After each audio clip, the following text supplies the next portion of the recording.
बिस्मिल्लाहिर्रहमानिर्रहीम।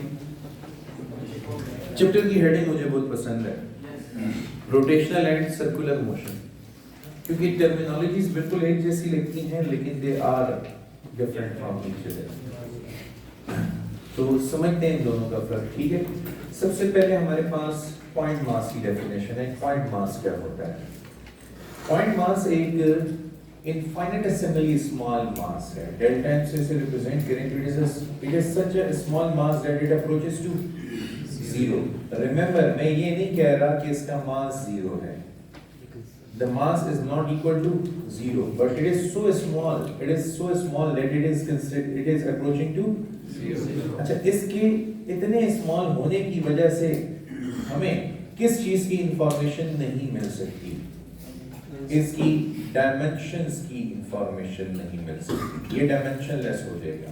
तो डायमेंशनलेस हो जाने का क्या मतलब है कि we have lost information about its shape and size.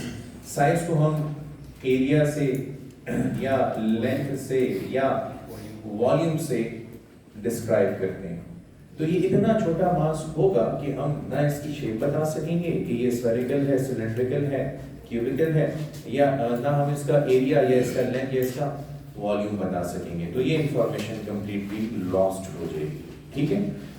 अच्छा, पॉइंट मास तो बहुत छोटा मास होगा, लेकिन हमारे पास एक और लिमिट भी है कि फर्स्ट करो दो ऑब्जेक्ट्स हैं, एक सन है और एक अर्थ है। अब इनके दरमियान फासला बहुत ज्यादा है इनके साइज के मुकाबले। मिसाल के तौर पर रेडियस ऑफ द अर्थ कितना है? 6400 किलोमीटर है, जबकि सन और अर्थ के दरमियान डिस्टेंस हम इस फॉर्मूले s c/t के साथ कैलकुलेट कर सकते हैं।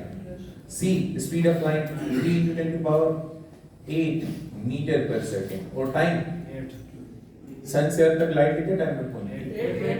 8 minute and 20 seconds, about 500 seconds में। तो 500 सेकंड, ये सेकंड और सेकंड कैंसिल हुए, 5 × 3 15 और ये दो जीरो इसको दे दो तो 15 × 10 मीटर आएगा। या हम इसको 1.5 × 10⁻11 मीटर, या फिर हम इसको 1.5 × 10⁸ किलोमीटर लिख सकते हैं, या हम इसको 15102034567 किलोमीटर। तो unit 10, 100,000, 10,000, lakh, 10 lakh crore, 10 crore, 15 crore kilometre distance है सन और अर्थ के दरमियान। 15 crore kilometre is the distance. Sun का रेडियस एग्जैक्टली अभी मुझे याद नहीं, आप उसको चेक कर लो, लेकिन अर्थ के मुकाबले में ज्यादा है, लेकिन स्टिल 15 करोड़। अब सन का जो रेडियस है वो कोई 1 करोड़ किलोमीटर तो नहीं हो सकता है, वो भी चंद हजार किलोमीटर होगा, वो भी चंद हजार किलोमीटर होगा। तो अब यहाँ पे जो डायमीटर्स हैं, यानी साइजेस हैं, रेडियाई हैं, वो few thousand किलोमीटर्स में है, जबकि डिस्टेंस करोड़, 15 करोड़ किलोमीटर की रेंज में चला गया है। तो अब ये दोनों बॉडीज एक दूसरे के लिए ऐसा पॉइंट मास बिहेव करेंगी, यानी कि d डिस्टेंस को d से और रेडियस को r से रिप्रेजेंट करो, तो d की वैल्यू r से बहुत ज्यादा हुई, तो फिर दोनों ऑब्जेक्ट्स एक दूसरे के लिए कैसे बिहेव करेंगे? ऐसा पॉइंट मास बिहेव करेंगे। ये हमारे पास एक दूसरा कॉन्सेप्ट है पॉइंट मास को डिफाइन करने के लिए। फिर रिजिड बॉडी क्या होती है? तो रिजिड बॉडी ये एक incompressible body, it is a collection of point masses, it is a collection of so many point masses. और इसकी खासियत क्या है कि इट इज इनकम्प्रेसिबल। अगर ये इनकम्प्रेसिबल है तो मुझे एक बात बताओ, क्या इन पॉइंट मासेस के दरमियान, मिसाल के तौर पे ये एक रिजिड बॉडी है, ये रिजिड बॉडी है किस फॉर्म में? ब्रिक में। ईंट होती है ना, ब्रिक। अब मुझे एक बात बताओ, ब्रिक को हम क्या कंप्रेस कर सकते हैं? हम नहीं कर सकते, लेकिन मशीन के थ्रू किया जा सकता है। हमारे लिए तो ये क्या बन गई? रिजिड बॉडी बन गई। वुड को हम नहीं कंप्रेस कर सकते, तो वुड हमारे लिए रिजिड बॉडी। स्टोन को हम नहीं कंप्रेस कर सकते, तो स्टोन हमारे लिए रिजिड बॉडी होगी। तो अब ये जो रिजिड बॉडी बनी हुई है, ये देखो इधर, इसके अंदर बहुत से पॉइंट मासेस हैं। It is a combination of so many point masses, ठीक है। और जब आप इसके ऊपर फोर्स अप्लाई करोगे तो क्या ये कंप्रेस होगी? नहीं, ये कंप्रेस नहीं हो सकती। तो rigid body is a collection of point masses which are which the body as a whole is incompressible, जिसके नतीजे में पॉइंट मासेस के दरमियान जो डिस्टेंस है it always remains constant. The distance between these point masses always remains constant. आप इसके ऊपर फोर्स अप्लाई कर भी दो तब भी ये डिस्टेंस चेंज नहीं होगा। समझ आई बात? अच्छा, अब आते हैं एक्सिस ऑफ रोटेशन की तरफ। मिसाल के तौर पे इसी को देखो। एक्सिस ऑफ रोटेशन एक इमेजिनरी लाइन है, ये याद रखना। Imaginary line about which a body or a point mass performs angular motion.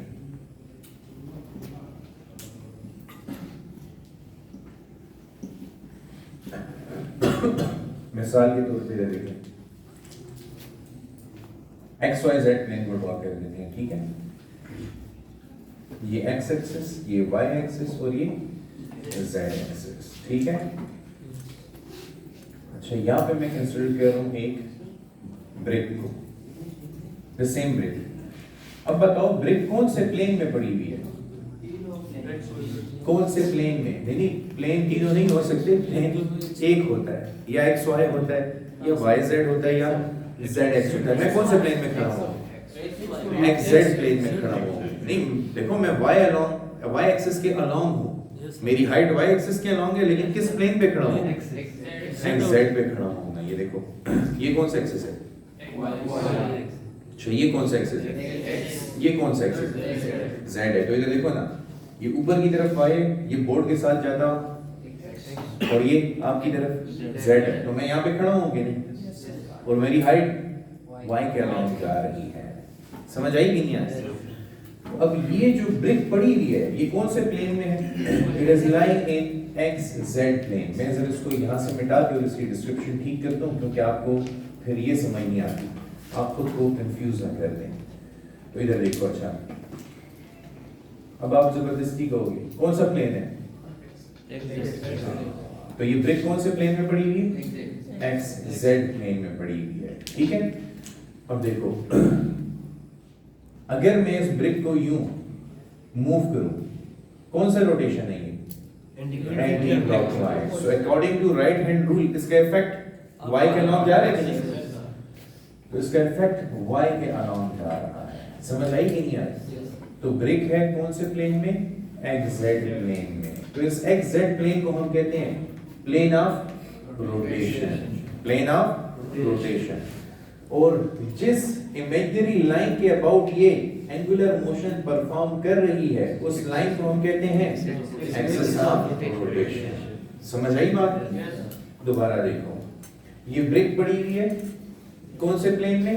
X Z plane में। अब ये रोटेट कर रही है एंटी क्लॉकवाइज सेंस में। जब ये रोटेट कर रही है तो according to right hand rule इसका इफेक्ट कहां जा रहा है?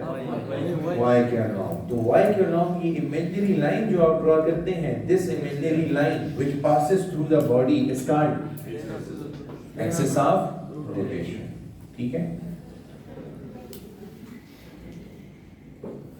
तो ये imaginary line axis of rotation या एंगुलर मोशन कहलाएगी। क्लियर हुआ? ओके ना, अब ये अंडरस्टैंड करो। इधर आओ जरा। फर्ज करो कि इस एक्सिस के अबाउट ये ब्रिक रोटेट कर रही है, ठीक है? इस एक्सिस के अबाउट ये ब्रिक एंगुलर मोशन कर रही है। इस एक्सिस के अबाउट ये ब्रिक एंगुलर मोशन कर रही है। अब बताओ, axis of angular motion body के अंदर है या बॉडी के बाहर है? अंदर। ये एक्सिस जिसके about body angular motion perform कर रही है, वो बॉडी के अंदर से पास हुआ है या बॉडी के बाहर है? वो बॉडी के अंदर है। अगर बाहर होता तो फिर ये वाली सिचुएशन भी बता देता हूँ। फॉर एग्जांपल, ये हमारे पास एक फिक्स सपोर्ट है और एक फिक्स सपोर्ट के साथ हमने यहाँ पर एक रिंग लगाया हुआ है और इस रिंग के साथ हमने टाई किया हुआ है थ्रू अ रॉड एक स्फेरिकल बॉल को। अब ये यूं घूमेगा इसके लिए, समझ आई? अब बताओ, जिस लाइन के अबाउट, इमेजिनरी लाइन के अराउंड ये मूव कर रहा है, वो बॉडी के अंदर है या बॉडी के बाहर है? हाँ, ये वो बॉडी है जो इस एंगुलर मोशन को परफॉर्म कर रही है। ये वो बॉडी है, स्फेरिकल बॉडी है जिसका मास है m, और ये इस इमेजिनरी लाइन को कंसीडर कर लो यहाँ पे। तो क्या ये इमेजिनरी लाइन जिसके अबाउट एंगुलर मोशन हो रहा है, ये बॉडी के अंदर से पास हो रहा है या बाहर? बाहर से। अब यहाँ पे गौर करो, यहाँ पे तो अंदर से पास हो रहा है, ठीक है। तो हम डिफाइन करते हैं इन दो टर्म्स को, एक टर्म कहलाती है रोटेशन और स्पिन, दूसरी टर्म कहलाती है सर्कुलर मोशन, और फिर तीसरी टर्म कहलाती है रेवोल्यूशन और ऑर्बिटल मोशन।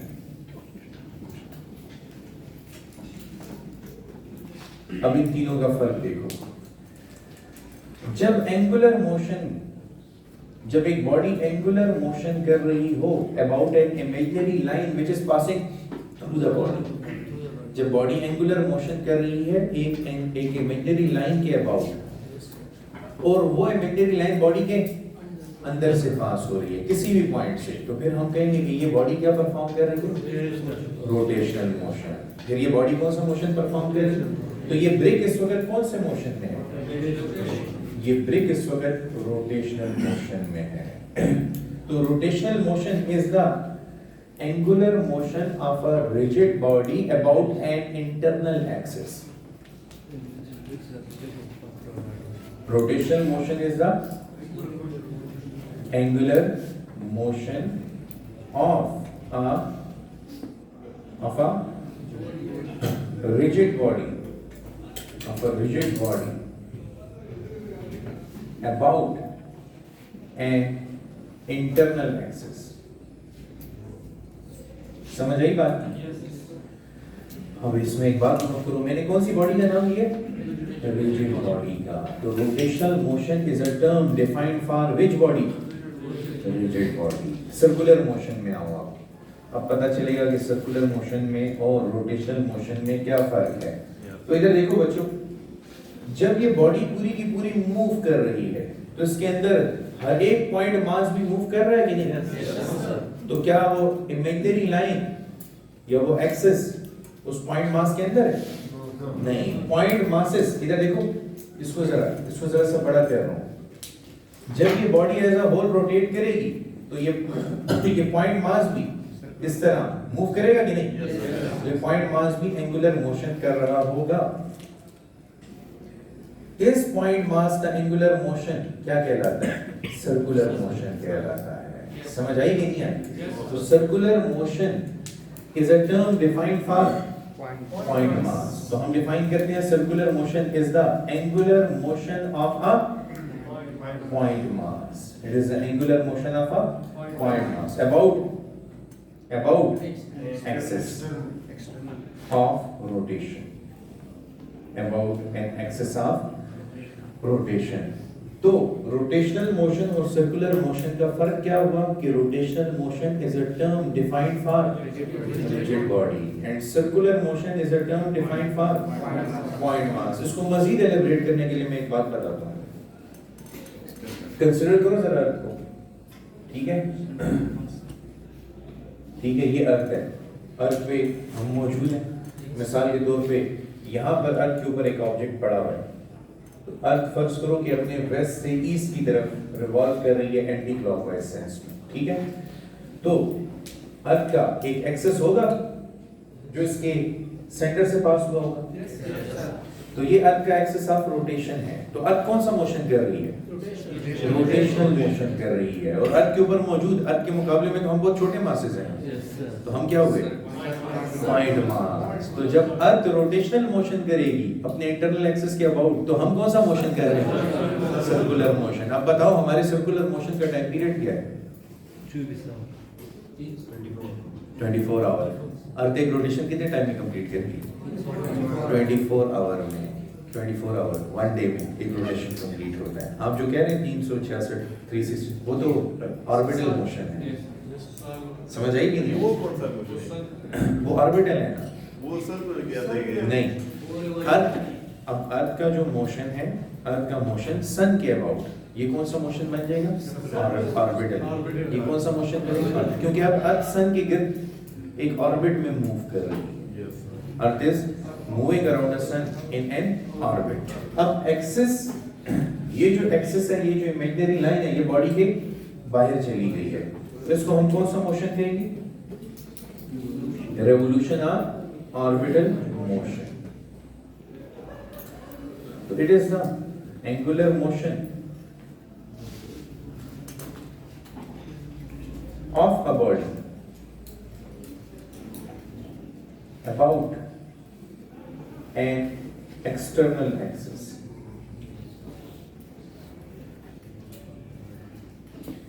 तो एक बात बताएं, डे एंड नाइट की चेंजेस किस वजह से आती हैं? रोटेशन की वजह से या रेवोल्यूशन की वजह से? रोटेशन। अर्थ के डे एंड नाइट चेंजेस अर्थ के रोटेशनल मोशन की वजह से हैं। समझ आई कि नहीं आई? इधर देखो, ये सन है, ठीक है, और ये अर्थ है, तो ये अर्थ का ये वाला हाफ इस वक्त इसको सन रेज मिल रही है कि नहीं? ऐसे, तो इस जगह पर इस वक्त दिन है और बैक साइड पे रात है। अब अर्थ जैसे जैसे आगे जाएगी ये ऐसे मूव कर रही होगी कि नहीं? तो ये देखें, कुछ जगहों पे सूरज निकल रहा होगा और कुछ जगहों पे गुरूब हो रहा होगा। अब जब ऐसे मूव करेगी तो बैक साइड पे जो लोग हैं उनका सन राइज हो रहा है, और इधर जो लोग हैं जो ये इस तरफ जा रहे हैं वहां पे सन सेट हो रहा है, सनसेट आ रहा है। अच्छा, अर्थ के रेवोल्यूशन की वजह से क्या चेंज होता है? साल बदलता है। यस, नहीं साल तो नहीं बदलते, मौसम बदलते हैं। साल बदलना एक अलग चीज है, मौसम बदलते हैं। तो जो चेंजेस ऑफ सीजन आ रहे हैं हमारे पास, that is because of the revolution of orbital motion of earth. ठीक है जी, थैंक यू।